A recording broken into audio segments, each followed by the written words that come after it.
네, 여러분 반갑습니다. 제가 오늘 이 강의 제목으로 잡은 건 유지경성이라는 말인데요.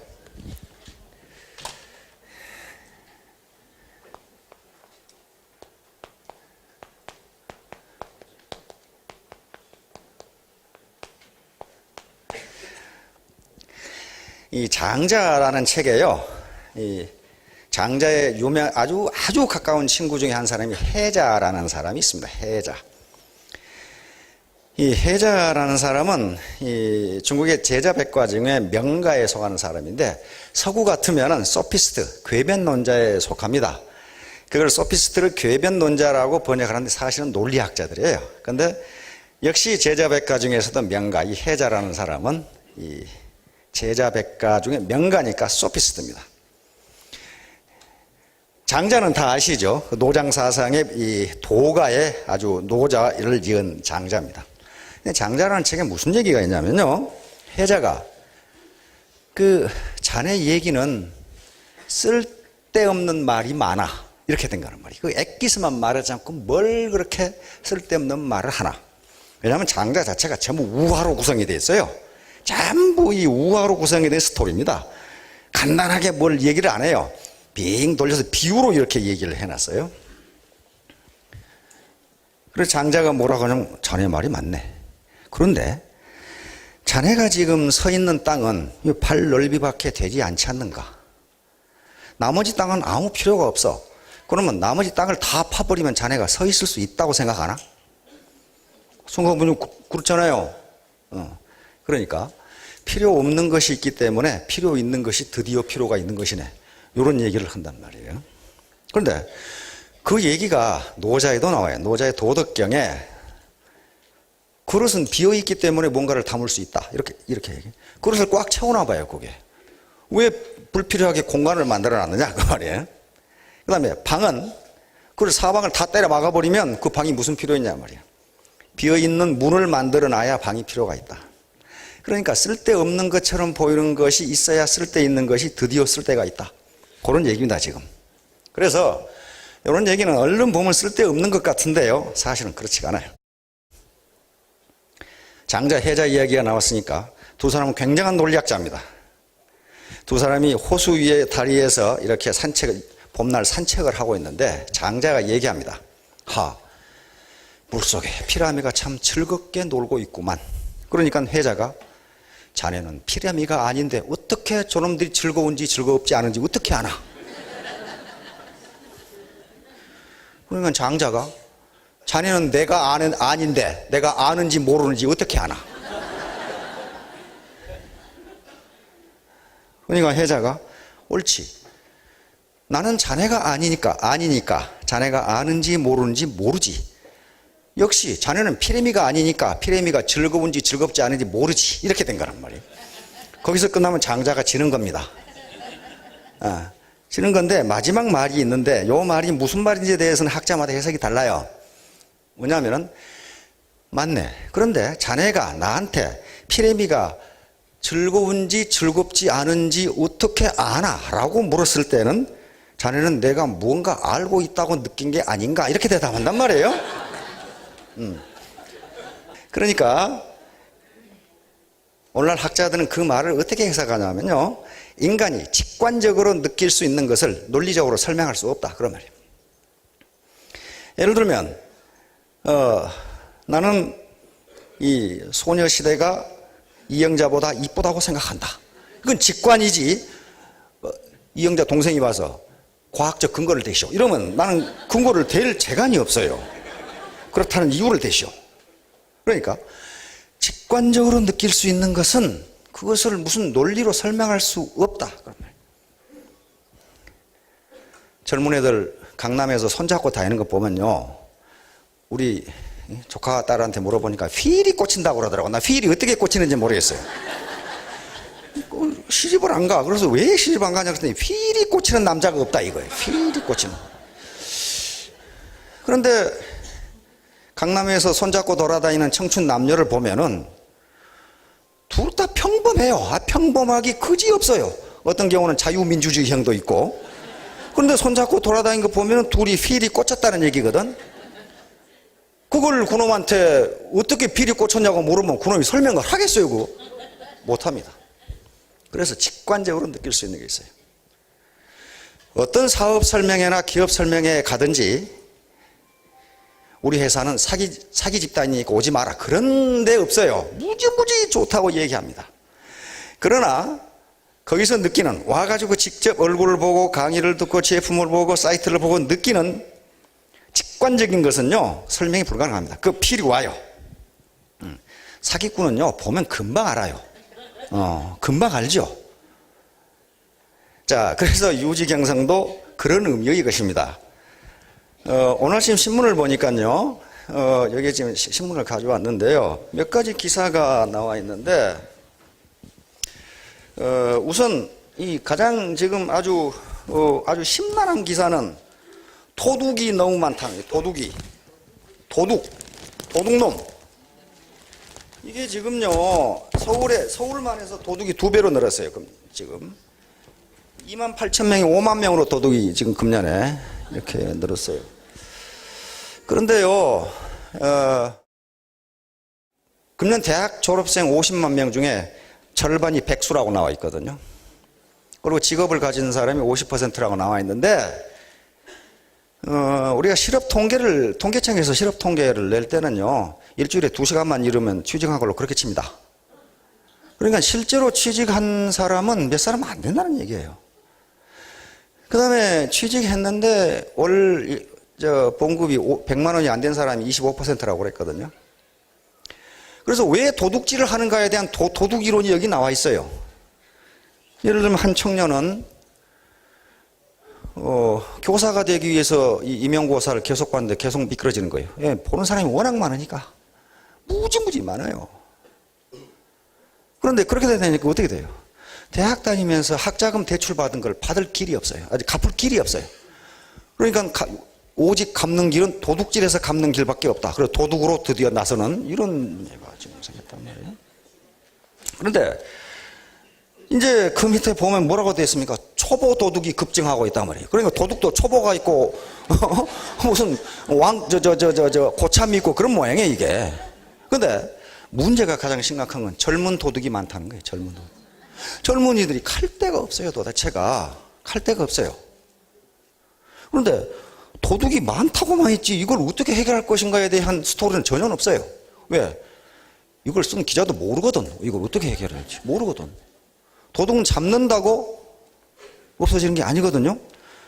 그래서 이제 이런 기사가 나오면은 통상 누구한테 물어보느냐 하면은 대학 교수들한테 물어보거든요. 범죄 심리학을 하는 대학 교수한테 물어봤더니 왜 도둑이 많느냐 그랬더니, 야, 이거 명답이야. 목구멍이 포도청. 명답이죠. 목구멍이 포도청. 그러니까 굶어 죽거나 포도청에 잡혀가나 똑같은 거예요, 지금. 그렇죠? 이렇게 돼 있어요, 지금.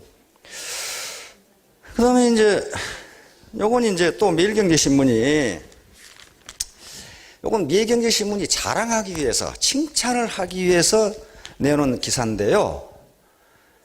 그 이면을 들여다보면 이게 망하는 징조가, 여기 왜 도둑이 많은가 하는 여기 알 수가 있어요.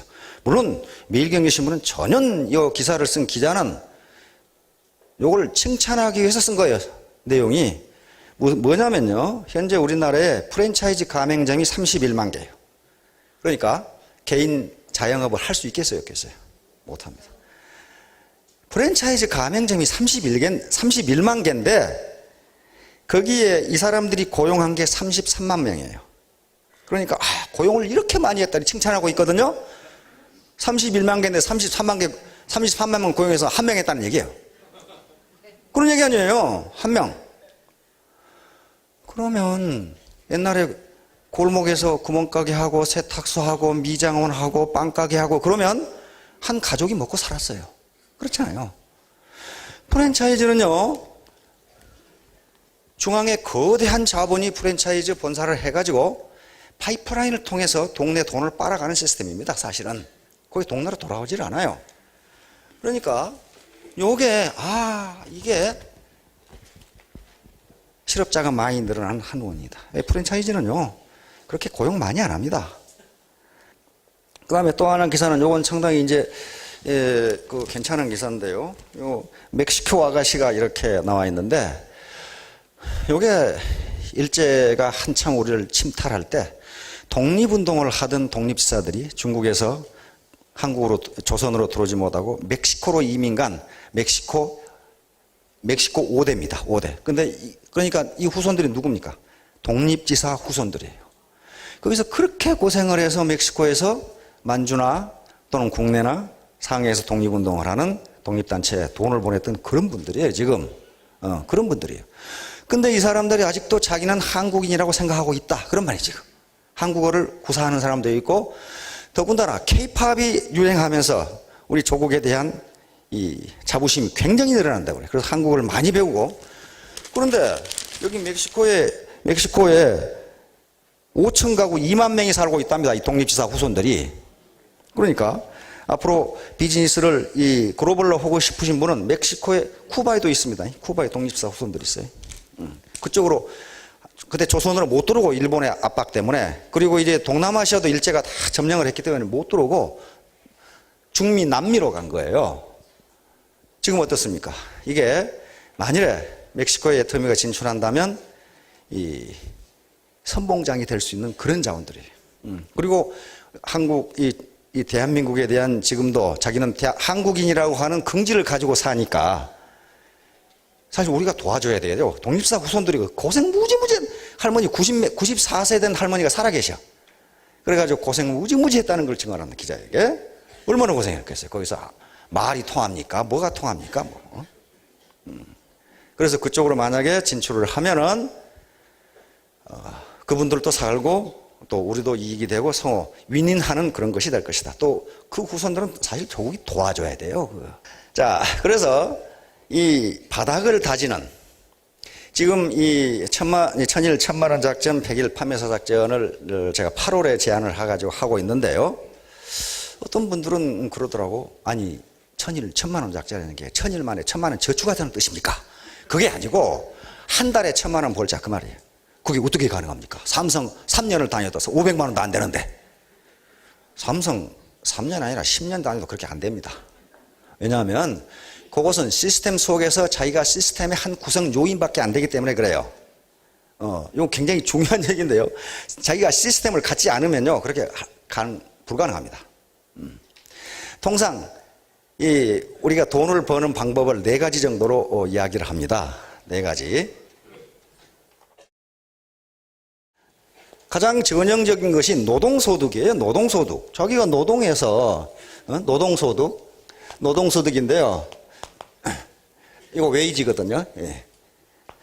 이건 뭐 공무원도 그렇고 회사원도 그렇고 뭐 어딘가 뭐 일용직도 그렇고 전부 노동소득이에요. 노동소득.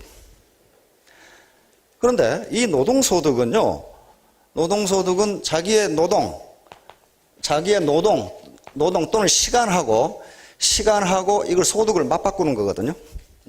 그러니까 노동소득은 자기가 시간 제공, 노동 제공이 끝나는 순간 어떻게 됩니까? 소득이 제로가 돼요. 이건 공무원도 그렇고 장교도 그렇고 무슨 다 일용직도 그렇고 다 마찬가지. 다 마찬가지입니다. 이건 의사도 그렇고 변호사도 그렇고 다 마찬가지예요. 세무사도 그렇고. 그래서 이제 여기가 이제 자본소득인데요. 자본소득은 자본으로부터 소득이 나오는 거거든요. 캐피탈 게인이라고. 캐피탈 게인이라고 그러거든요. 자본소득은 예를 들면 내가 은행에 20억 예금을 가지고 있다. 그럼 어떻게? 나 가만히 있어도 이자 나옵니다. 이자 나오죠. 내가 어떤 회사의 지분을 뭐 몇 퍼센트 가지고 있다. 그러면 연말 배당해서 그 지분에 해당하는 소득이 나와요. 내가 어디에 빌딩을 하나 가지고 있다. 그럼 내가 거기 가서 일 안 해도 소득 나옵니다. 임대료 나오잖아요. 내가 베스트셀러가 되는 소설이나 책의 저작권을 가지고 있다. 인세가 내가 책 팔러 안 돌아다녀도 내 통장에 인세가 들어와요. 내가 어마어마한 기술을 개발해가지고 특허를 해서 어떤 회사에서 사용해서 로열티를 받는다. 그 시간과 소득 교환 아닙니다. 가만히 있어도, 나 일 안 하고 등산 가도 그 소득 나와요. 그래서 이렇게 하기 위해서 노동소득에서 번 돈을 여기다 투자합니다. 대부분. 그러잖아요. 예금을 갖고 싶고, 건물을 갖고 싶고, 땅을 갖고 싶고, 어떤 로열티 받을 수 있는 뭔가를 갖고 싶단 말이에요. 그런데 그게 잘 안 돼요. 그렇죠? 잘 안 돼요. 지금 한 100억만 가지고 계시다면 기가 막히겠죠. 100억만 가지고 계시다면 4% 잡아도 100억이면 한 달 이자가 얼마입니까? 4천만 원. 그렇죠? 그 정도면 살 수 있잖아요. 나는 그걸로 못 살아. 그런 분은 더 벌어야 되고. 그 다음에 이제 여기 이제 자영업이 있단 말이에요. 자영업 또는 자유업. 원래 자유업이라고 하는 것은 어떤 특정한 지식이나 기술을 가지고 하는 걸 자유업이라고 하거든요. 의사라든가 변호사라든가 세무사라든가 변리사라든가 이런 특수한 어떤 기술을. 그러나 자영업이나 자유업이나 마찬가지입니다. 구멍가게나 의사나 변호사나 이것도 노동과 임금을 교환하기는 마찬가지예요. 의사가 진료 안 하면 누가 봉급 줍니까? 없어요. 금방 끊어져요. 변호사도 마찬가지고 자영업 구멍가게도 마찬가지예요. 이게 교환한다면. 그러니까 이 사람들도 또는 우리 김연아라든가 박성이라든가 전부 자유업입니다. 그렇죠? 이렇게 소득이 나오면 그 소득이 언제까지 나온다는 보장이 없어요. 박성이 언제까지 볼 찰 거예요? 박성이는 볼을 차야 연봉을 받을 수 있어요. 안 그러면 바로 끝나요. 거기서. 노동과 소득의 교환입니다. 그래서 이 시기에 나오는 돈을 가지고 자본소득을 얻기 위해서 여기다가 투자합니다. 집을 사거나 가게를 사거나 땅을 사거나 무슨 건물을 사거나 뭔가를 해가지고 내가 시간을 투입하지 않아도 나에게 소득이 있도록 그런 조치를 취한단 말이에요. 취하는데 지금 집 사가지고 망한 연예인들 많다 그러죠. 집값이 절반으로 폭 나가는 바람에 깡통까지는 아직 안 찼다고 그러는데 아주 많이 잃었다고 그래요. 왜냐하면 부동산 불패 신화가 있었거든. 우리 대한민국 사람 정서 속에. 그런데 미국이 부동산 시장, 일본의 부동산 시장이 꺼질 줄을 어떻게 알았어요? 폭락을 해버렸단 말이에요. 우리 지금 부동산 시장도 여기 중개업 하시는, 공인중개사 하시는 분 계실지 모르겠는데 이웃집에 우리 동네만 해도 그 공인중개사 사무실이 많았거든요. 많았는데 다 문 닫고 없더라고. 하나 남았더라고 지금. 그러면 계속 이게 거래가 돼야 이게 수수료 소득이 있는데 거래가 안 된답니다. 나오는 건 무지무지 많은데 거래가 안 되니까 수수료 소득을 얻을 수가 없잖아요.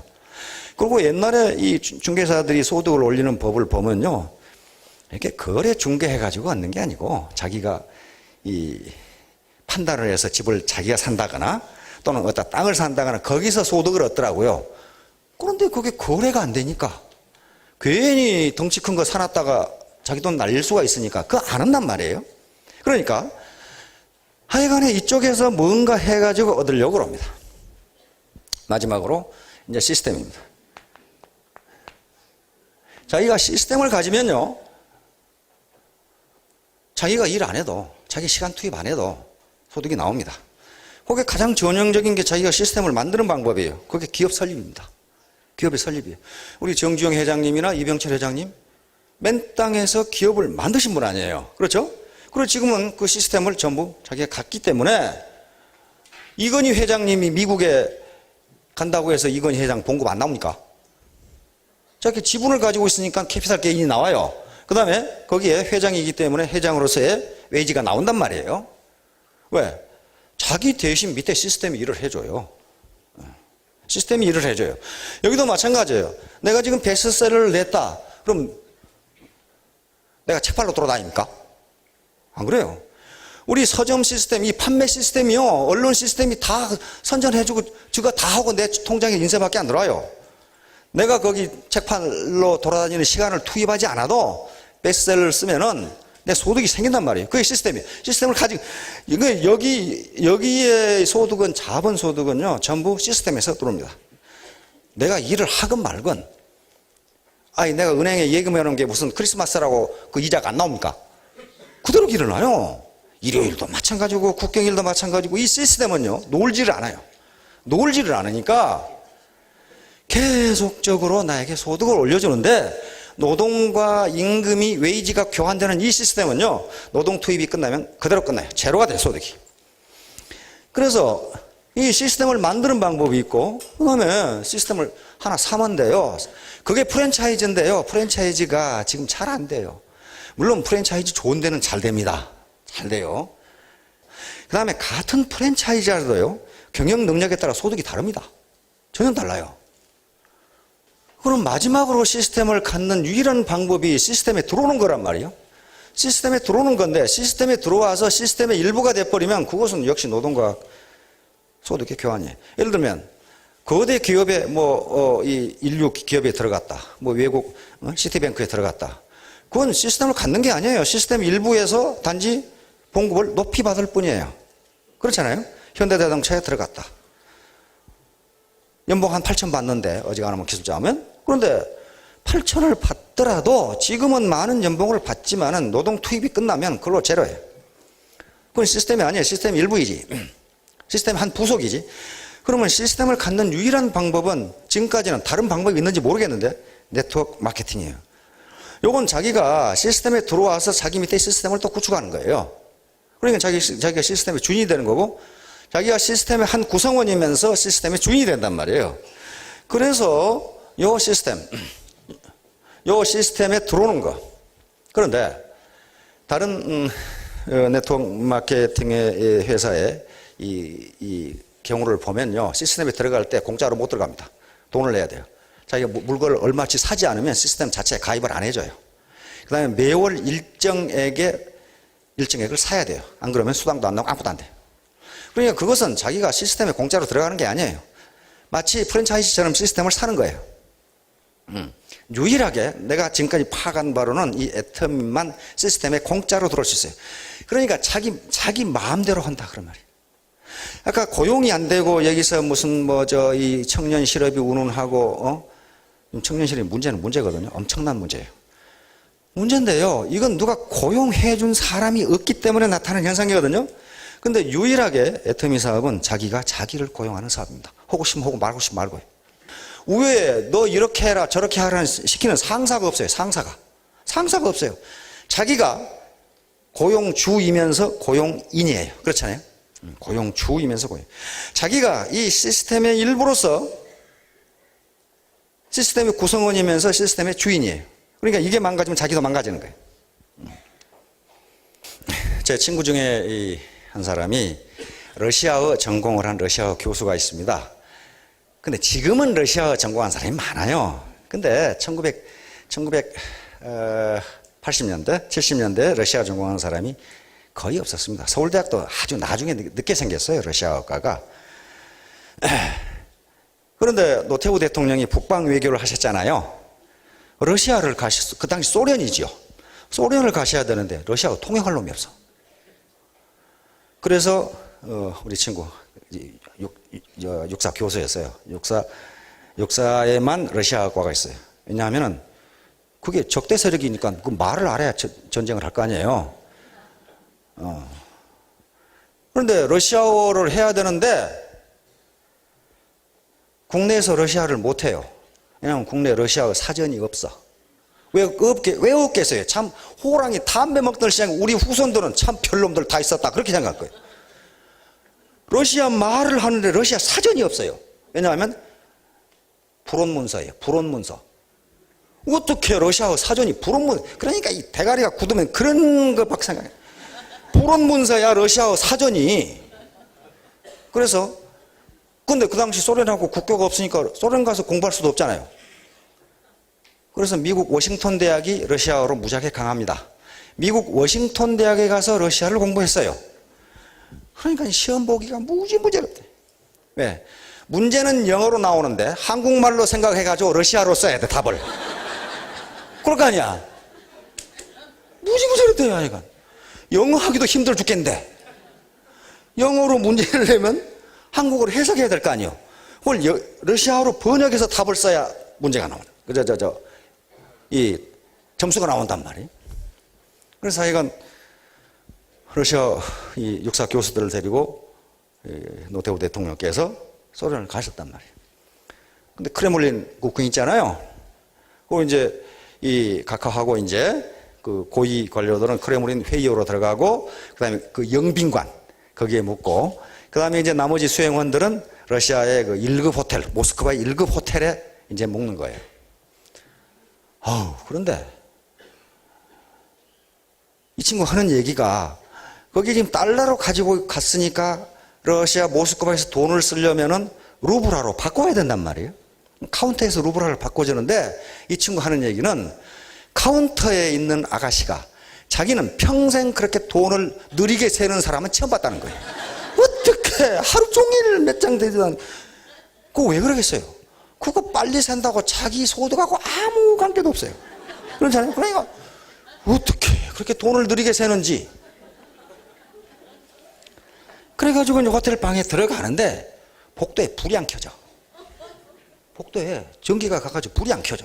그래서 카운터에 아가씨밖에 없으니까 이 불이 안 켜진다고 그러니까 아가씨가 하는 소리가, 그건 내 담당이 아니라 이거야. 그걸 담당한 놈이 따로 있다 이거지. 그래가지고 또 어떻게 수소문을 해서 담당한 놈을 찾아 불을 켰더니 방에 들어가니까 물이 안 나와. 샤워물이 안 나와.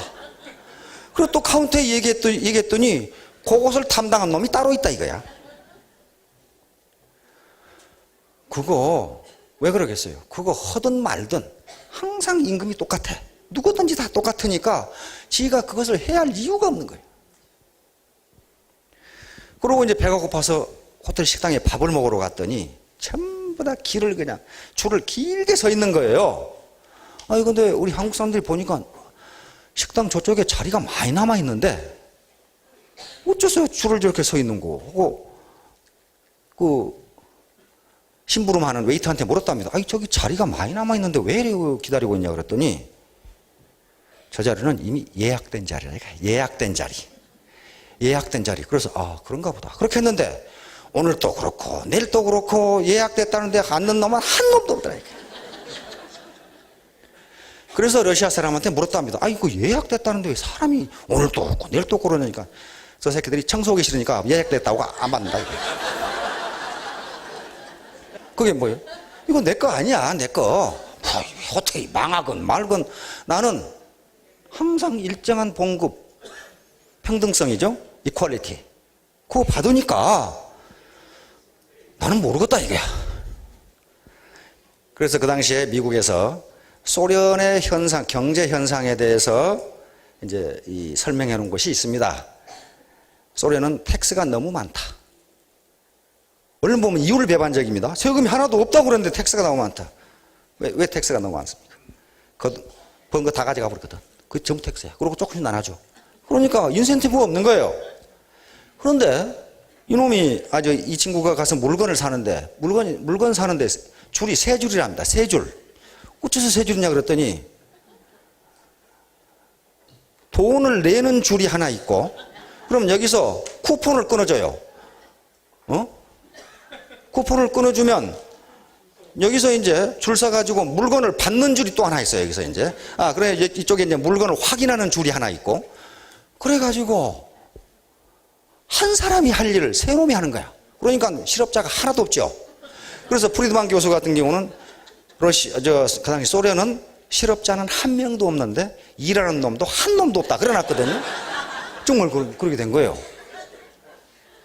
그래가지고 이 친구가 어떤 놈이 이따우 제도를 만들어가지고 이렇게 불편하게 만들어놨을까 하고 때려주기로 갔더니 거기도 역시 3줄이 서 있어가지고 때려주기지 못했다. 뭐 이제 이런 게 있어요. 아이고 기다리기 지쳐가지고 못 때려주겠다. 그게 옛날 미국의 경제학 그 책 속에 있는 얘기입니다. 그건 뭐냐면요, 주인, 다시 말해 이 시스템이 내 것이 아니라고 생각하면 그것은 소련 사람들이 심성이 나쁘다 그런 얘기가 아닙니다. 이 중에 그거 백날 해도 뼈 빠지게 일해도 봉급 똑같고 자빠져 놀아도 똑같은데 누가 뼈 빠지게 일하겠어요? 그렇게 안 된다. 그래서 그 체제가 붕괴된 겁니다. 볼셰비키 혁명이 1917년이니까 딱 91년에 붕괴됐거든요. 약 70년 사회주의 체제를 실험하고 그대로 무너져 버렸어요. 왜? 비효율성이 너무 커요. 인에피션시가 너무 커. 하여간에 그래서 내가 무언가 해보겠다고 생각하지 않으면 안 된다는 거예요. 시스템이 받쳐주지 않으면요, 천하 없어도 개인의 노력은 안 돼요. 시스템이 받쳐줘야 돼요. 시스템이 받쳐줘야 됩니다. 그래서 북한이나 소련에서 나오는 게 무슨 운동이 많아요, 운동. 북한의 천리마 운동 같은 것도 그런 경우입니다. 1959년에 나온 운동인데 지금도 하고 있어. 북한 헌법에 천리마 운동이 들어있어요. 천리마는 하루에 천리를 뛰어도 지치지 않는다, 그 말이거든요. 그러니까 죽을 때까지 일해라, 그 말인데 왜 그런 구호가 나오겠어요? 일을 안 하니까 나온단 말이에요. 일을 안 하니까. 그래서 일을 하도록 자기 뜻을 갖도록 하려면 우선 시스템이 바탕이 돼야 되고, 그 시스템 위에서 내가 일한 것만큼 소득이 생긴다는 보장이 없으면 인간은 누구도 일하지 않습니다. 따라서 유자는 있을 유자죠. 있을 유, 지는 뜻지자입니다. 뜻지. 경은 마침내 경자고 성은 이룰 성자입니다. 그러니까 뜻이 있으면 마침내 이룬다. 다시 말하면 올바른 뜻과 강력한 의지가 있으면 반드시 성공한다, 그런 말이에요. 반드시 성공한다. 어떤 어려움이 있어도 반드시 성공한다. 이게 유지경성입니다. 그런데요, 요 말이 있는 것은 후한서에 있습니다. 후한서. 한나라 잘 아시죠? 장기 둘 때 한나라 초나라 이렇게 있잖아요. 또 중국의 족속을 뭐라고 하면 한족이라고 그러죠. 그 한나라에서 나온 거. 한나라 이제는 하족이라고 해서 하족, 여름맞춰 서 한나라였거든요. 그런데 한나라가 이 한무제 때 그 명성을 떨치다가 한무제 때부터 나라가 골병들기 시작합니다. 통상 일반적으로요, 한 왕조가 건설돼서 300년이면 딱 망하면 좋습니다. 중국의 역사를 보면요, 딱 300년 이상 가는 나라가 없어요. 전부 망해요, 그때. 진시황은 15년밖에 안 갔어요. 15년 만에 망해버렸거든. 수나라, 그건 2대, 수문제, 수양제, 아들 때 망해버리죠. 불과 한 30여 년, 36년, 37년, 그 정도밖에 안 가요. 왜 그러냐면요, 어떤 가장 큰 모순이 경제적 모순이에요. 다시 말하면 빈익빈 부익부가 형성됩니다. 특권층이 형성되면 백성들의 땅을 다 뺏어요. 그래서 자기만 잘 살아. 그럼 어떻게 됩니까? 온갖 때 도적이 날뛰면서 거기에 도적 두목이 하나 나타나면 그 사람을 중심으로 소위 역성혁명, 마리 역성혁명이 쿠데타가 일어나서 전 왕조를 몰아내고 새 왕조가 들어섭니다. 새 왕조가 들어서면 그 사람들은 왜 전 왕조가 망했는지를 아니까 땅을 전부 다 백성에게 골고루 나눠줘요. 골고루 나눠줘. 그래서 한 100년간 태평성대를 이룹니다. 그러다가 새로운 권력층이 뭐가 됩니까? 기득권층이 돼요. 기득권층이 돼서 다시 뺏기 시작해요.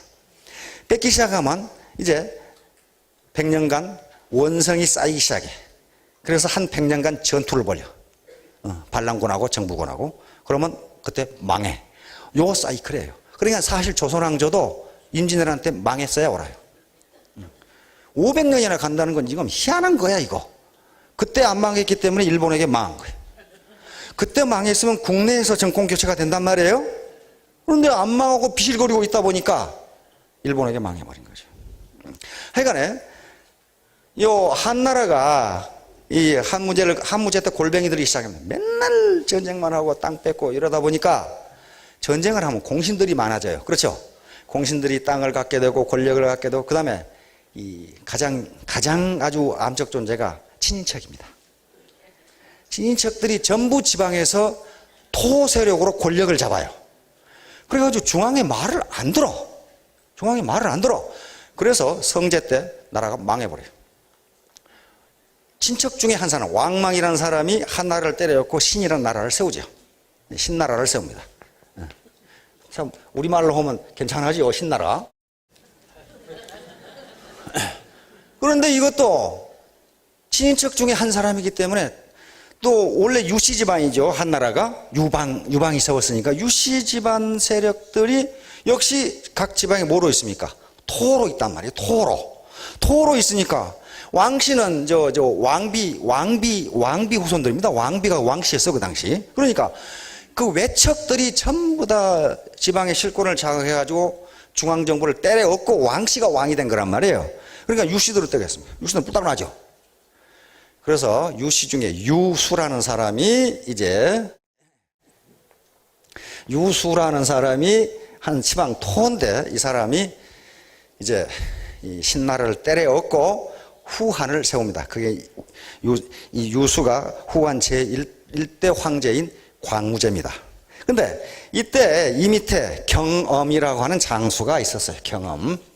경엄이라고 하는 장수가 있었는데, 이 장수에 관한 얘기가 경엄열전이라는 얘기가 쑥 나옵니다.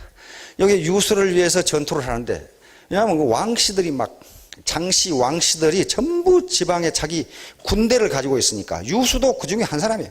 근데 유수 밑에서 장보라고 하는 군대를 치는데, 경엄이라는 사람이 자기 발에, 자기 다리에 화살을 맞았음에도 불구하고 끝까지 싸워서 이 장보를 물리치고 결국 유수가 광무제, 후한 황제가 되는데 1등 공신이 됩니다. 그래서 이 장수가 왔을 때 바로 이 광무제, 유수가 한 말 중에 이 말이 들어있어요. 유지자 사경성, 이렇게 되어 있어요. 뜻이 있으면 마침내 반드시 이룬다. 뜻이 있으면. 자네가 나보고 천하를 얻으라고 했을 때 참 어떻게 할까 망설였는데, 자네같이 충신이 있어서 내 뜻을, 자네도 뜻을 이루고 나도 뜻을 이루었다. 그러니까 이 뜻이 올바른 뜻이어야 됩니다. 올바른 뜻을 강하게 가지고 있으면 마침내 성공한다. 그 말이에요, 지금. 그래서 여기에서 많은 이제 파생어가 나오기 시작합니다. 한번 슬라이드 한번 비춰보실래요? 우선 뜻을 세워야 돼요. 그렇죠? 뜻을 세워야 되는데, 그래서 천일 천만원 작전 백일 파매사. 어떤 우리 리더분 중에는 저 너무 길단 말이야. 1년 만에 해버리자 말이야. 근데 그 양반은 1년 만에 했어요. 야, 뭐 100일 만에 판매사. 한 달 만에 해버리자 말이야. 그 양반은 한 달 만에 가능해요. 그러나 모든 보통 사람이 그렇게 하기는 힘들거든요. 이게 적은 금액은 아닙니다.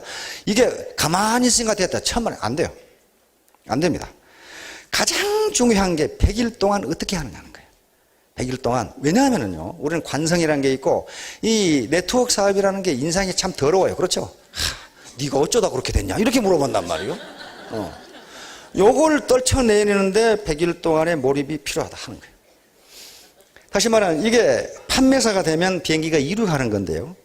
비행기가 이륙하기 전에 엔진 소리가 가장 큽니다. 온갖 파워를 다 쓰거든요. 그렇게 하지 않으면 양력을 받지 못하면 이륙 못합니다. 그걸 끝나요. 땅에서 헤매다 끝나는 거예요.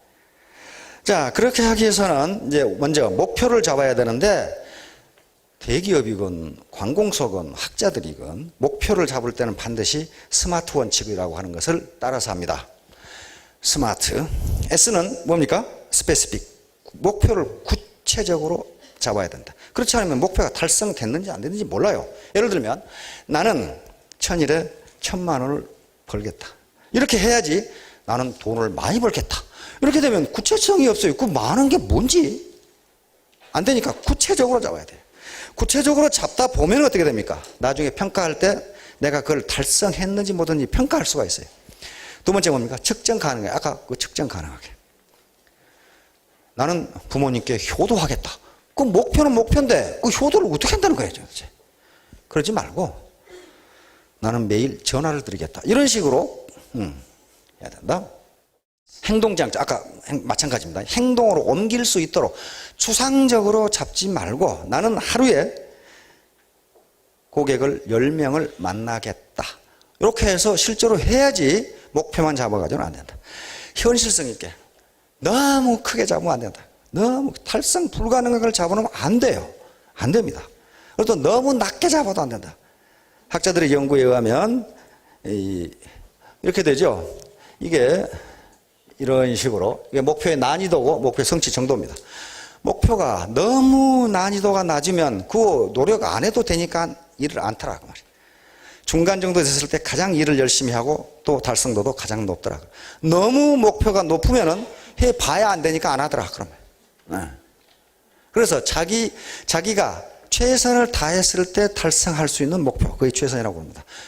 최적이라고 그러는데 그 정도가 어느 정도인지는 개인마다 다르니까 구체적으로 얼마라고 이야기할 수가 없어요. 그래서 누구나 할 수 있는 목표 이렇게 잡은 겁니다. 그 다음에 시간 제약적, 언제까지 하겠다. 이게 시간 제약이 없으면 도대체 내가 한 건지 안 건지 알 수가 없어요. 시간, 언제까지 이 목표를 달성하겠다. 그래서 잡은 게 1000일 1000만원, 그 다음에 100일 파메사 작전입니다. 그래서 이제 이걸 하려면은 우선 기본적으로 우리 인간이 갖춰야 될 게 사업자 또는 개인이건 누구 공부를 하는 학생이건 학자건 간에 반드시 쿨헤드가 있습니다. 냉철한 이성. 다시 말하면 지식이 있어야 돼요, 지식이. 지식이라는 게 무슨 고도한 무슨 철학적 지식이 아니고 이 사업을 하려면은 뭔가 알아야 될 거란 말이에요. 냉철한 이성. 다시 말하면 이게 옳은 사업이냐, 합법적인 것이냐, 이 제품은 경쟁력이 있는 것이냐, 이게 허풍이 아니냐 하는 것을 자기가 판단해야지 회사 입장에서는 그렇다고 얘기하는데 내가 판단해 보니까 어떤데 냉철한 머리로 판단을 해봐야 되고, 두 번째 이것보다 더 중요한 게 웜하트입니다. 따뜻한 가슴. 나 혼자 잘 먹고 잘 살겠다. 그게 아니고 같이 더불어 잘 살겠다. 그렇게 되면 자기가 성공해요. 나 혼자 잘 먹고 잘 살겠다. 그건 성공 못합니다. 왜? 이건 네트워크니까, 휴먼 네트워크, 인간 그물망으로 구성되어 있기 때문에 나 혼자 뛴다고 해서 되는 일이 아닙니다. 되는 일이 아니에요. 그래서 이것이 보람 있는 일인가? 내가 하는 일이 옳은 일인가? 내가 지금 이 화장품을 쓰는데 이걸 내 딸에게 권장해도 나는 하등의 양심의 가책이 없을 것인가를 생각해야 된다. 자, 세 번째가 부지런한 손발이에요. 머리로 생각하고 가슴으로 느끼고 손발로 뛰어야 되지, 가만히 있어가지고 맨날 분석만 해가지고 되지를 않아요. 맨날 분석. 자, 요것을 갖추고 이제 자기가 머리로 판단하고 따뜻한 가슴을 가지고 더불어 살겠다는 따뜻한 가슴을 가지고 부지런히 손발을 놀리지 말고 근면하게 활동을 하면은 분명히 저 목표를 달성할 수 있을 것이다. 그렇게 생각합니다. 예, 유지경성이 나오죠. 자, 이루고자 하는 뜻이 있는 사람은 반드시 성공한다. 뜻이 있는 곳에 길이 있다. 이것은 영어 이 격언에 이게 있죠. Where there is a will, there is a way. 뜻이 있는 곳에 길이 있다. 뜻을 잡지 않으면, 아까 스마트 원칙에 대해서 목표, 이게 타겟입니다. 이것을 세우지 않으면 그 길이 없어요. 길이 없어. 자, 이 후한서의 경험열전, 유수 광무제, 아까 그 얘기를 했습니다. 그래서 요 유지경성이란 말이 나왔는데 다음 슬라이드 보시죠. 이제 만절필통이라는 말이 있습니다. 이것도 똑같은 개념인데요. 이것도 필통이에요. 필통. 1만만자 깎을 절 또는 자를 절, 꺾을 절 그렇게 됩니다. 반드시 필, 동력동. 그러니까 1만 번 꺾여져도 반드시 동으로 간다. 이 말이 무슨 말이냐면요. 공자님이 그 수제자 중에 한 사람인 자공을 데리고 아마 황하강가에 가셨는 모양입니다. 그러니까 황하강을 스승이 보고 있으니까 자공이란 제자가, 선생님, 군자가 저렇게 큰 물을 보면 무슨 생각을 해야 됩니까? 꼭 봐야 됩니까? 그러니까 봐야 된다. 여기에 물을 보고 이제 공자님이 황하강, 우리 문명이 황하 문명이죠? 황하강이 꾸불탕하게 10,000번을 꺾여져도 결국은 동으로 간다. 다시 말하면 인생살이가 엎어지고 넘어지고 실패하고 싸우고 화해하고 갈등하고 그러지만은 그 뜻이 바른 사람은 반드시 자기 목표를 이룬다. 그 말이에요, 지금. 그 말입니다. 10,000번을 엎어지고 꺾어지고 해도 초지일관 자기 뜻을 가지고 있는 사람은 반드시 동해. 중국 입장 동해고 우리 입장에서는 거의 뭡니까? 우리 황해로 간다. 왜냐하면 중국의 땅이 서고 동점이다. 서쪽은 높고 동쪽은 낮으니까 아무리 구불동 해도 이건 이쪽으로 나가게 돼 있어요. 그래서 이것은 두 가지 뜻이 있습니다. 원래 일이 뜻만 확고하다면 그 뜻대로 반드시 이루어진다. 이거 필이라고 그러니까 반드시 이루어진다. 그 다음에 충신은 충신의 마음이죠. 충신의 결계는 꺾을 수 없다. 다시 말하면 여기 충신을 자기 자신에 대한 걸로 한번 바꿔보십시오. 내 절개는, 내 결심은 그 누구도 꺾을 수 없다. 그러면 반드시 이루어진다. 지금 그런 얘기예요. 지금 반드시 이루어진다. 그래서 물에서부터 많은 얘기를 합니다. 자, 요건 순자, 유자편에 맹자, 순자 있죠? 순자나 맹자나 탁월한 공자의 제자입니다. 물론 공자가 직접 안 가르쳤어요. 왜? 300년 뒤의 사람들이니까 공자의 제자예요. 이런 사람들인데 순자하고 맹자하고는 전혀 다릅니다. 맹자는 성선설이라고 들어보셨죠? 인간의 본성은 원래 착하다. 성악설은 인간의 본성은 원래 악하다. 그런데 정반대네. 반대가 아닙니다. 반대가 아니고요. 똑같아요. 무슨 말이냐면은 맹자는, 그러니까 인간은 교육을 잘 시켜야 된다는 결론을 얻기 위해서 둘 다 그렇게 한 거예요. 맹자는 원래 인간의 본성은 선한데 세상 만사에 찌들다 보니 악해졌다. 그러니까 교육을 통해서 다시 선하게 만들자. 요 개념이고, 순자는 아니다. 원래 인간은 교육을 안 받으면 악하니까 교육을 시켜서 순화시키자. 그 말이에요. 둘 다 뭘 강조합니까? 인간을 교육하자. 그런 말이에요, 지금. 순자, 유자편에 나와 있는데, 공자와 자공이라는 사람이 한 얘기입니다.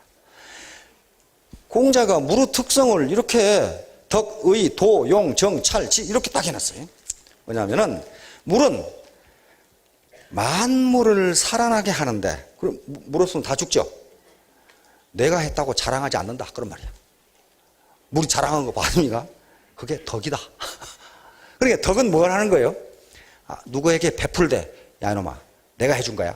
그건 덕이 없는 놈이다. 그런 말이야 지금. 자기가 다 그 사람을 살려주고도 내가 했다고 자랑하지 않는다. 그것이 물이 보여주는 덕이다. 그 말이에요 지금. 의, 이것은 누구에게 무슨 편파적으로 한다든가 그렇게 하지 않는다. 그 말이에요. 그렇게 만물을 적시면서 그렇게 하는데도 다 똑같이 그렇게 해주고, 그 다음에 가능하면 자기가 낮은 곳으로 간다. 물이 높은 곳으로 가는 거 봤습니까? 자기가 낮은 곳으로 간다고 말해요. 만물을 살리면서도 맨 나중에는 가장 낮은 곳으로 간다. 그게 우다. 그런 얘기예요. 도는 넓기도 하고 좁기도 하고 그런 개념이고, 용은 그 험한 골짜기를 그렇게 달리면서도 두려워하지 않는다. 물이 두려워한 거 봤습니까? 아무데나 가지. 그게 용이다. 그러니까 이건 지금 무슨 얘기를 하는 거예요? 물을 비유해서 제자들도 이렇게 하라. 아무리 어려운 시련을 닥치더라도 그걸 두려워하거나 피하지 말라. 그 말이에요 지금. 정은 이게 여기다 물을 받으면 물이 평평하게 돼요. 그렇죠? 물이 이렇게 울퉁불퉁한 거 봤어요? 평평하게. 이게 바른 것이다. 모든 인간을 이렇게 대해라. 그 말이에요 지금. 평평하게 이렇게 되는 것이다. 그 다음에 그러면서 뭐라고 하냐면 평미래라는 거, 이렇게 벼 늘어놓고 평평하게 고르는 거 있죠? 그 전라도에서는 당글개라 그래. 그걸 쓰지 않는데도 물은 항상 평평하다. 그런 말이에요. 일부러 누군가가 평평하게 하려고 안 해도 스스로 평평하다. 스스로 공정하다. 그런 말이에요. 스스로 공정하다. 그러니까 너희들도 그렇게 해라. 그 말이에요, 지금. 사람 차별하지 말고 누구나 동일하게 그렇게 대해라. 그 말이에요, 지금. 차는 모든 걸 살피면서 간다. 지는 지혜를 이야기하면서 만절필동을 말씀하신 겁니다. 봐라. 10,000번을 꺾어졌는데도 드디어 동해로 간다. 바다로 간다. 그것은 의지가 강한 것이다. 그 말이에요. 의지가 강한 것이다. 의지가 강한 것. 뜻이 짜죠? 의지가 강한 것이다. 그러니까 뭘 하든 의지가 강하면 중간에 실패하고 넘어지고 엎어지고 수모를 당하고 그러지만은 결국은 성공한다. 여기 만절필동입니다. 자, 다음. 자, 수인사대천명. 이것은요, 삼국지에 나오는 얘기입니다. 삼국지 다 만화로 보셨나? 삼국지 중에 가장 유명한 전투가 적벽대전입니다. 우리 판소리에 적벽가 있죠? 요거예요, 적벽가. 요것은 아까 말씀드렸던 한나라가 망하면서 헌제 때 이제 군웅이 일어나기 시작하는데 위나라의 조조, 청나라의 유비, 원나라의 손건이 천하 3분을 해가지고 그 중에 가장 강한 세력이 조조입니다. 조조가 지금 이 사천성에 가지고 사천성 있는 데가 유비고 지금 양자강 남쪽 양자강 유역이 오나라입니다. 그러니까 조조는 지금 중원에가 있으니까 지금 예를 들면 북경 그 근처가 있으니까 이쪽을 친다는 것은 중국 천하를 휩쓸어 보겠다는 거거든요. 그러면 만약에 조조 세력이 그 당시 무지무지 컸기 때문에 송공과 유비가 손을 잡지 않으면 두 나라가 다 멸망하게 생기는 그런 지경이에요 지금. 근데 삼국지하고 삼국지연의는 다릅니다. 삼국지는 정사고 삼국지연의는 명나라 때 나간중이라는 사람이 소설로 쓰는 거예요. 근데 우리가 인식하고 있기로는 삼국지연의를 생각하는데 사실은 그것은 소설이고 정사는 삼국지입니다. 삼국지. 진수라는 사람이 쓴 삼국지인데 나간중에 삼국지연의에는 조조의 군대가 100만이었다 이렇게 돼 있어요. 그리고 손권과 유비의 군대가 10만이었다. 그런데 정사에 따르면 조조의 군대가 한 25만 그리고 오나라 총나라 합해서 한 7만 이 정도 된 걸로 그 정사에는 그렇게 돼 있습니다. 그 당시 인구 같은 거 보면은 100만인 군대가 나올 수가 없어요. 하여간에 나간중을 허풍을 좀 쳤는데 그 전투에서 누가 이겼어요? 총나라 오나라 연합군이 조조의 대군을 격파합니다. 이게 적벽이라는 것은 양자강 남쪽이에요. 양자강 남쪽에 해전에서 조조군을 격파합니다. 그래서 거기서 조조의 남진이 멈춘 거예요. 안 그랬으면 두 나라가 거기서 동시에 망해버리는 거거든요. 그런데 그때 제갈량 아시죠? 유비의 군사요. 그러니까 지금 같으면 아주 특급 군사 참모죠. 군사가 제갈량이 틀림없이 조조가 패가지고 달아날 것이니까 이쪽으로 달아나니까 그 화용도입니다. 여기서 조조를 죽이라 이렇게 했어요. 그래서 관우의 군대가 도망가는 조조의 군대를 화용도에서 포위합니다. 포위하는데 관우가 조조를 죽일 수 있는 찬스에 어떻게 합니까? 살려줘요. 안 죽입니다. 왜냐하면 관우가 조조에게 은혜를 입은 적이 있거든요. 그 은혜를 갚기 위해서 안 죽여요. 그 조조가 살아서 도망갑니다. 조조를 죽이라고 그랬는데 군사가 안 죽이고 돌아왔어요. 그러면 군법에 의해서 어떻게 됩니까? 처형을 해야 됩니다. 관우를 처형해야 돼요. 근데 유비, 관우, 장비는 어떻게 했어요? 돈 결의에 의해서 형제가 됐단 말이에요. 유비가 혼비백산을 해가지고 제발 좀 살려주라 이거야. 한 번만 용서해주라 이게. 관우가 죽으면 어떻게 5호 장군 중에 하나 목이 날아나는 건 아니에요.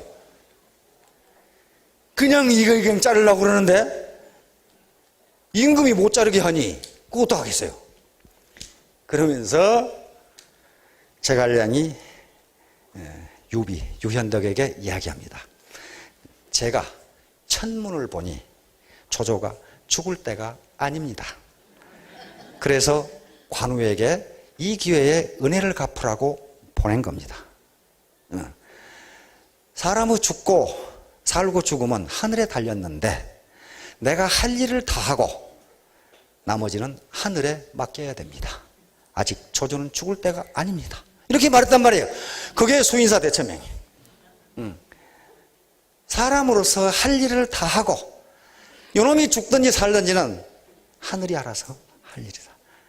그러니까 요게 이제 사람은 할 일을 다 하고 하늘의 뜻을 기다린다 이렇게 된 거예요. 그런데 나중에 시대가 지나면서 수보다 더 강력한 아주 굉장히 능동적인 수를 진으로 바뀐 겁니다. 다할진으로. 다할진자죠? 예. 다할진자입니다. 이게 진으로 바꿔서 사람의 할 일을 다하고 하늘의 명을 기다려라. 그 말이거든요.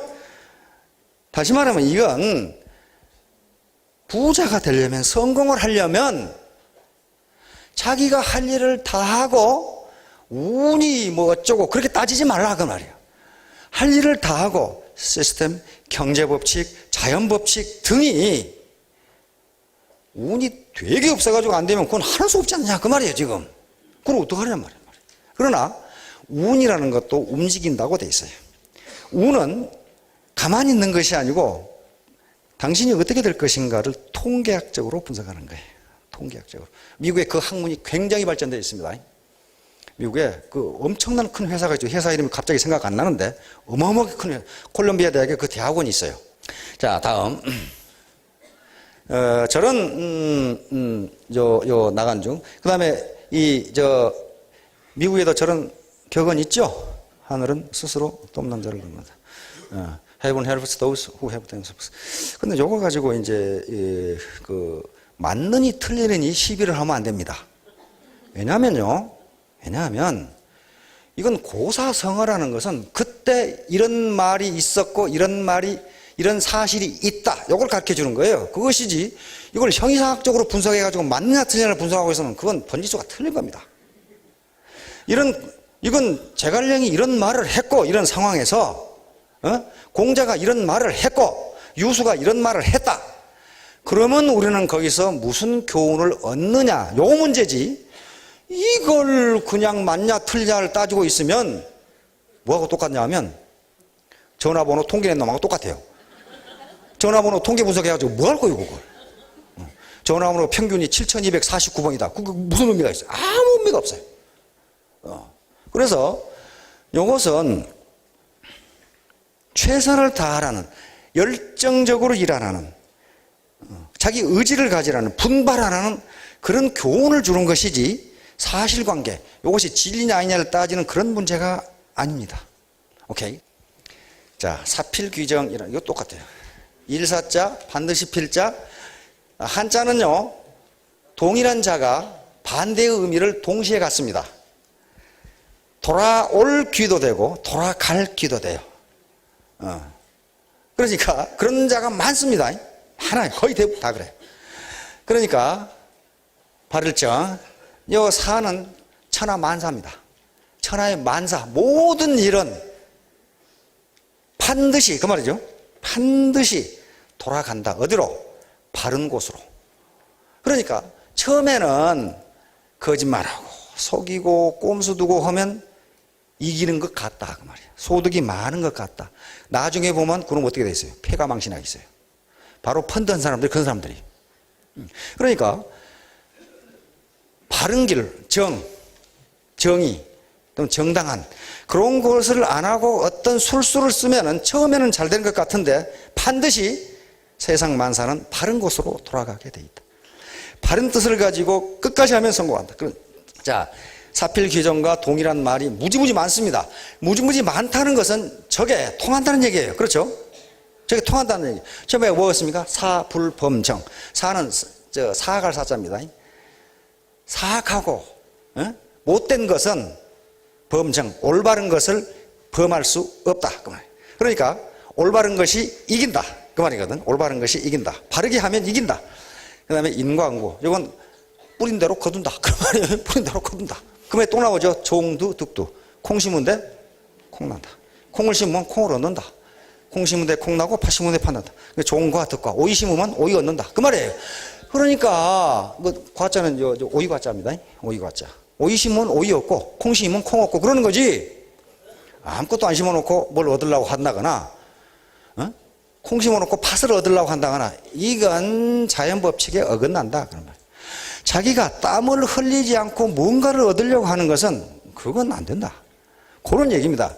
그게 사필귀정과 똑같은 얘기예요. 이런 말이 많다는 것은 우리 조상들이 이런 경험을 했다는 거예요. 지금 이렇게 했다는 거예요. 자, 다음.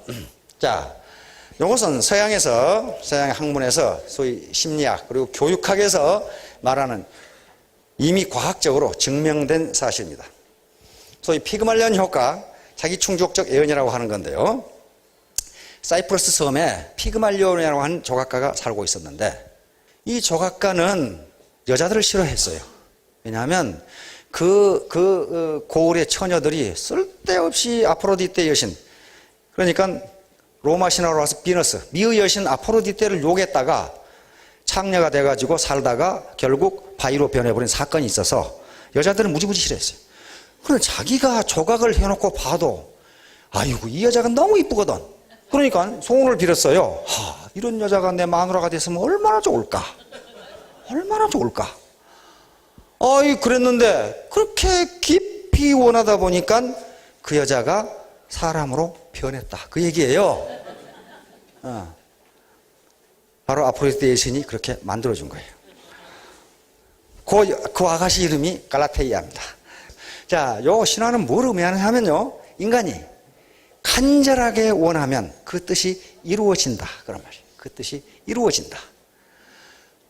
상아로 만들었거든요. 이 무생물인 상아로 조각을 만든 것이 인간이 되었으면 좋겠다고 간절하게 원하면 그것이 인간이 될 정도로 인간의 뜻은 강력하다.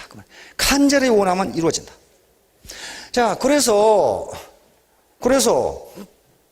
이게 과연 되는가 하는 걸 증명을 해야 될 거 아니야. 서양의 과학은요, 증명이 안 되면요, 그건 그대로 끝나요. 자, 그래서 하버드 대학 사회심리학 교수인 로버트 머튼이라는 아주 유명한 심리학 교수가 있는데, 이 양반이 자기 충족적 예언이라는 이론을 발표를 했습니다. 다시 말하면 인간은 자기가 기대한 대로 이루어진다. 이런 말이에요. 근데 하버드 대학 교수가 무슨 점쟁이도 아니고 헛소리 한 게 아니란 말이에요. 실험을 한 거예요. 실험. 그런데 자기가 기대한 대로 이루어진다. 그 말은요, 그 기대한 것이 맞거나 틀리거나 관계가 없다는 거예요. 예를 들면 나는 우리 남편과 행복한 결혼 생활을 할 것이다 라고 기대하면 그렇게 된다는 겁니다. 그 책에 그렇게 써져 있어요. 한 여인이 나는 남편과 이혼할지도 몰라. 그러면 반드시 이혼한다는 겁니다. 반드시. 그렇게 돼 있어요. 그런데 이것은 개인과 집단에 모두 성립한다. 이래놨어요. 한 집단이 우리 회사는 잘 될 거야. 그 사원들이. 그러면 그 회사 잘 된다는 거예요.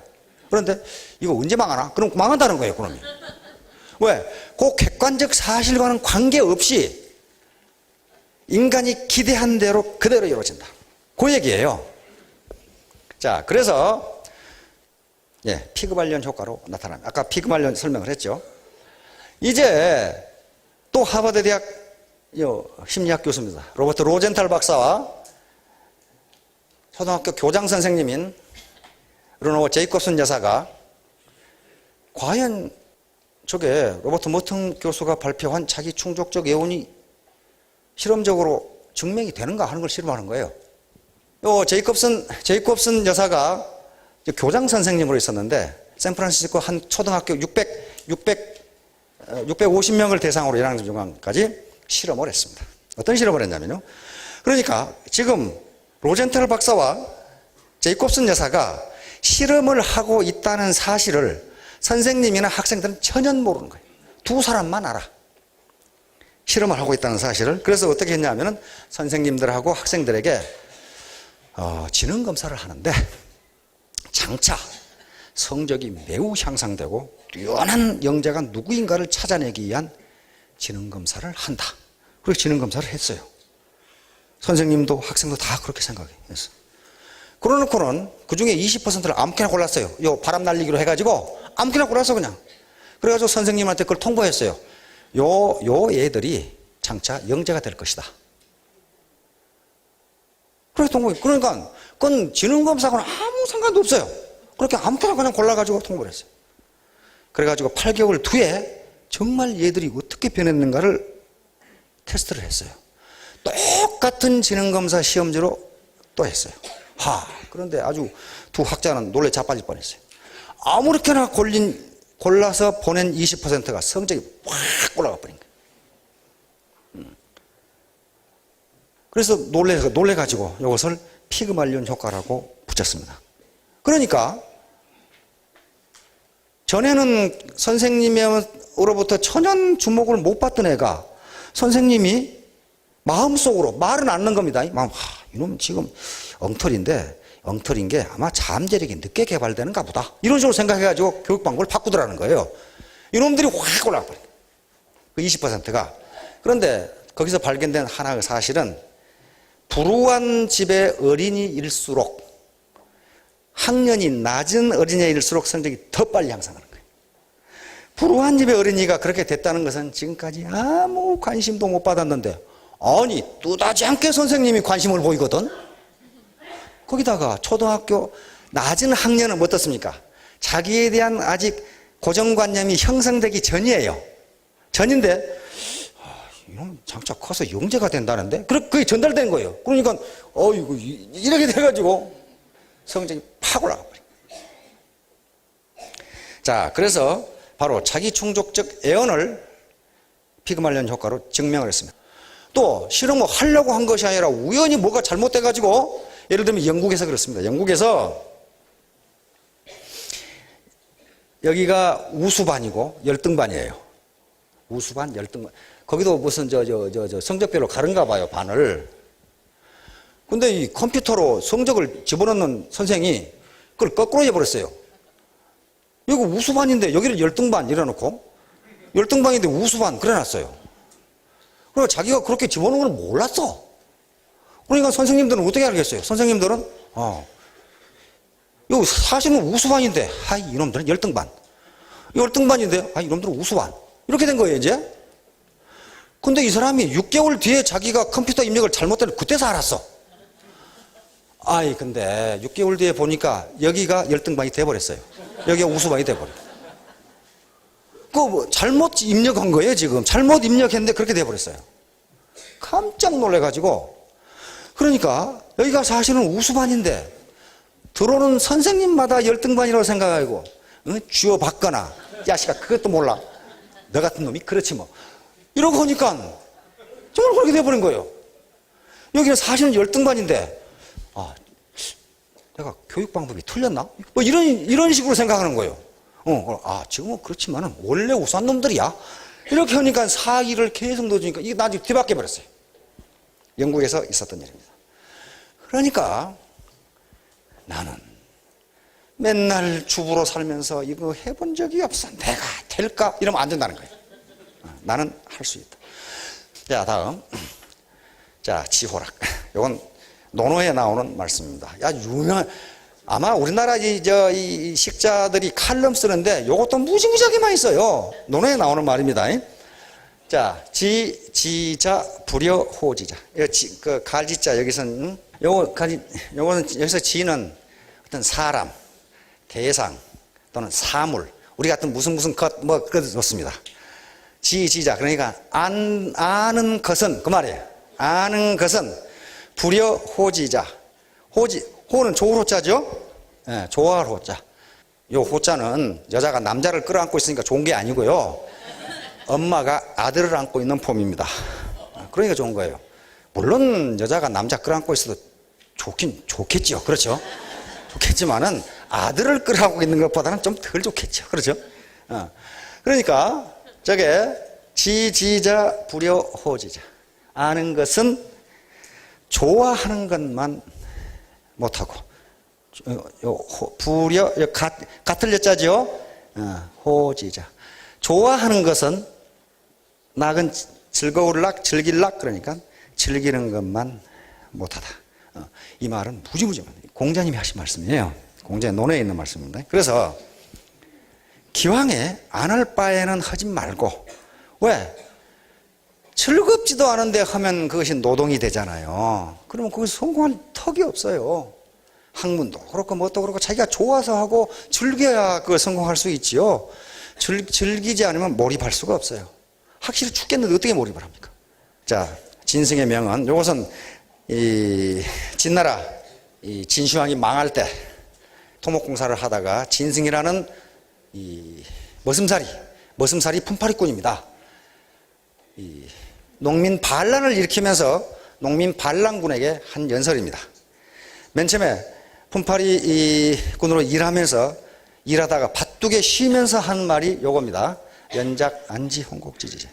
연작은 제비 연자고 참새 작자니까 안자는 편한 안자인데 여기 어찌 안자입니다. 어찌. 제비나 참새 같은 작은 새가 안지 어찌 알리요 그 말이죠. 홍곡은 큰 기록이 홍자 권위 곡자니까 큰 기록이나 권위의 뜻을 어찌 알리요. 이 말은 바로 이 진섭이 이 머슴살이 하다가 논에서 일을 하다가 바둑에 쉬고 있는데 다른 머슴들하고 주인하고 있는데 우리가 부귀하게 되면 서로 이 시절 이렇게 지냈던 것을 잊지 맙시다 그랬단 말이에요. 그러니까 그 주인하고 다른 머슴들이 그걸 아주 비웃으면서 니깐 놈이 머슴살이 하는 주제에 언제 귀하고 부하게 되는 이렇게 된 거예요. 그래서 한 말이 이 말입니다. 이게 사기에 실려 있어요. 사기 진섭 세가에가 이 말이 실려 있어요. 이런 사람이었다 하는 것을. 그런데 진섭은 머슴살이 품팔이꾼인데 사마천은 그것을 제후, 즉 왕의 이치인 세가에 기록해놨어요. 그만큼 사마천의 사기는 그냥 아무렇게나 적어놓은 게 아니고요. 사마천의 역사관을 가지고 이 사람이 역사 발전에 어떤 기여를 했는가에 따라서 그 사람을 거기에 기록해놨어요. 바로 이 머슴살이 품팔이꾼을 제후의 반열에 기록해놨어요. 그래서 연작이 어찌 홍곡의 뜻을 알려. 너 같은 소인배가 나 같은 군자의 뜻을 어찌 알겠느냐 그 말이에요. 특히 여자 사장님들 남편이 어디 갔다 오는 거예요? 그러면 저걸 중얼중얼 하세요. 그러면 연작이 안지 홍곡 지질이요. 그러면 이 여자가 지금 미쳤나? 이제 그 뜻을 알려주지 마세요. 그래도 남자들은 철딱서니가 없어가지고 자기를 무시하면 또 삐지거든. 삐지니까.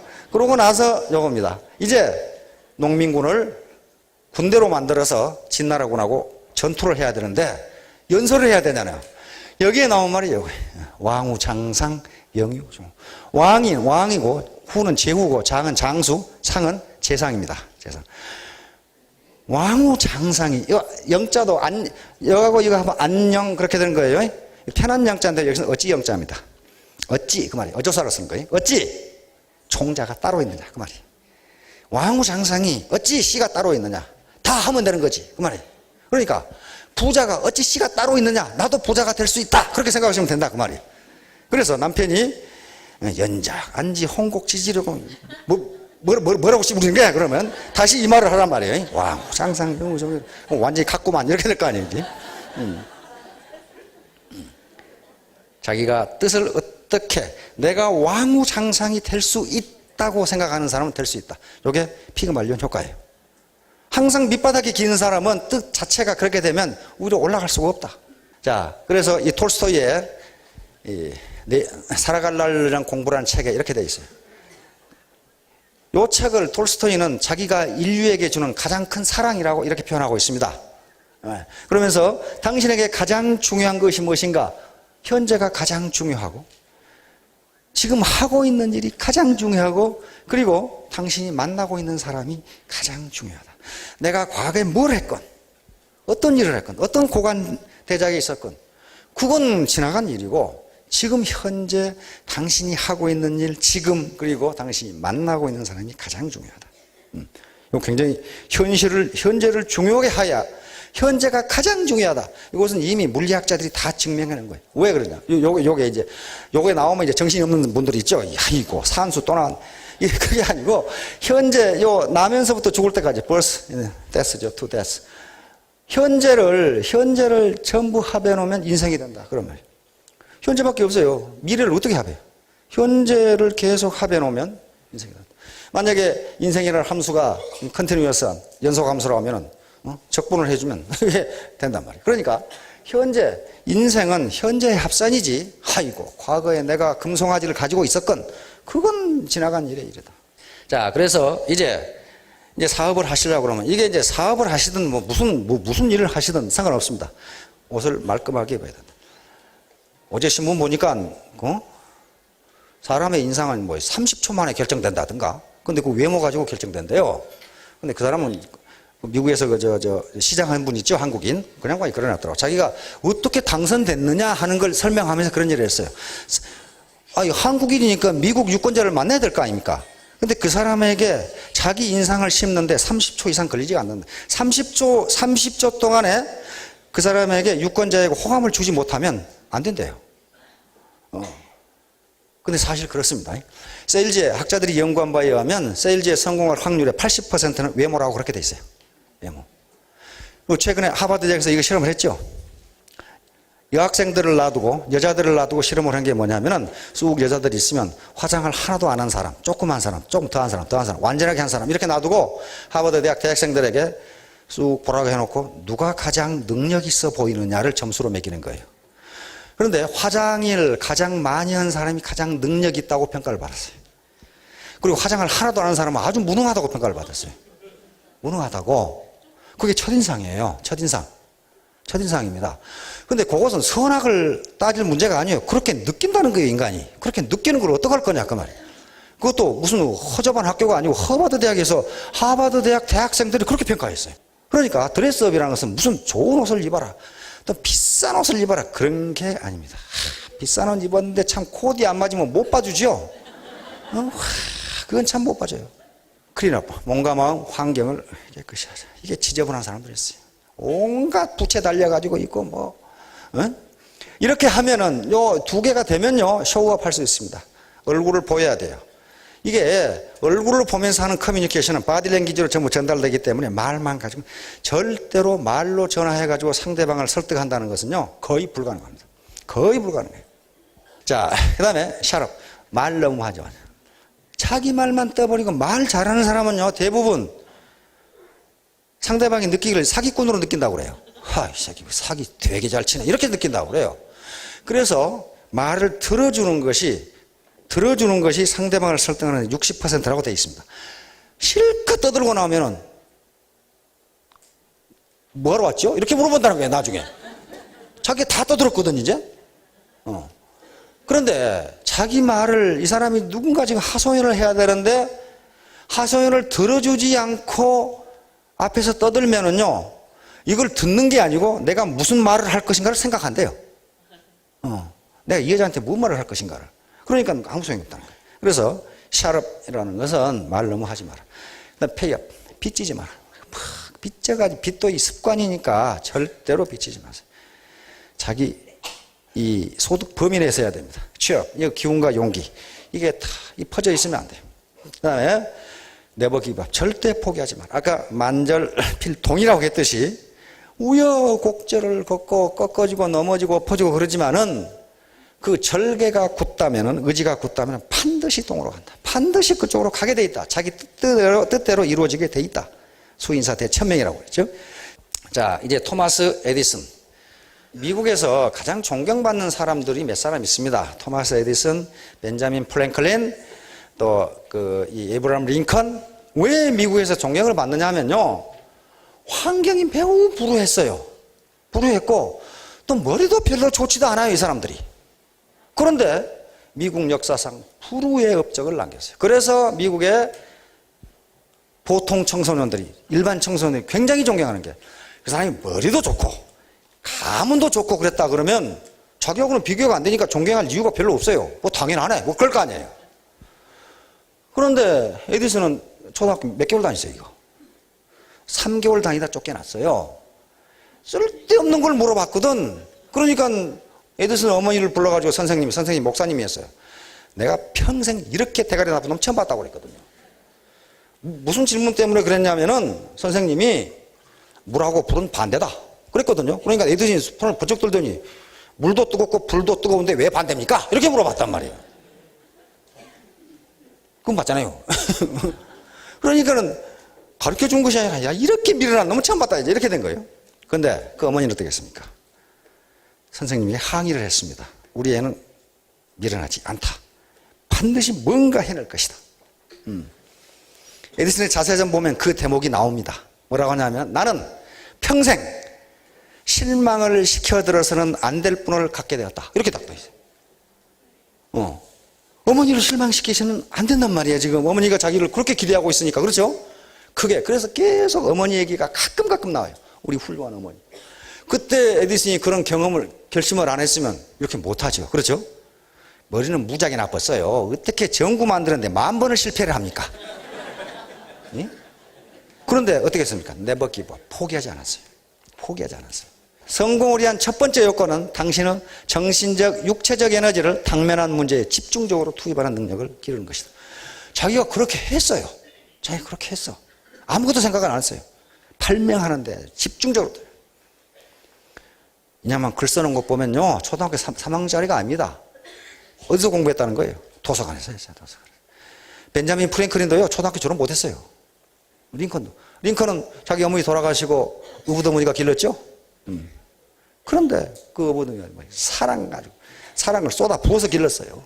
그러니까 가장 존경하는 사람이 자기 의붓어머니였어요. 찰로 강한 카네기도 그랬어요.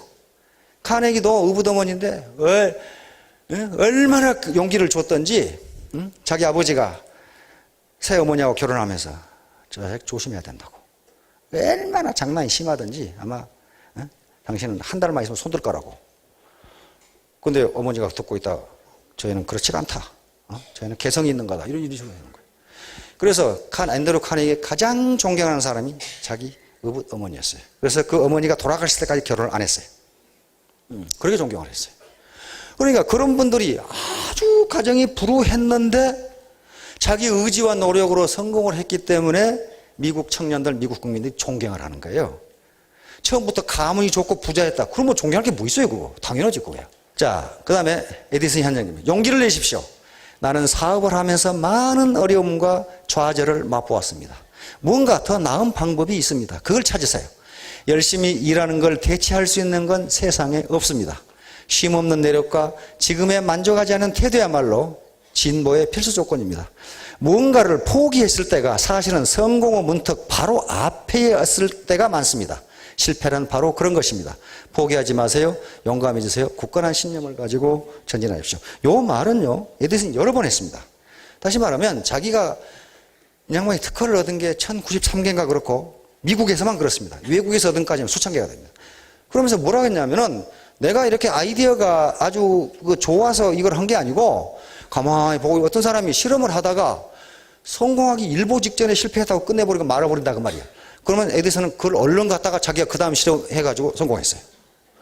그 말이에요. 지금 대부분이 그러더라고요. 성공 일보 직전에 와 있는데 그걸 못 참고 실패했다고 끝내버린다.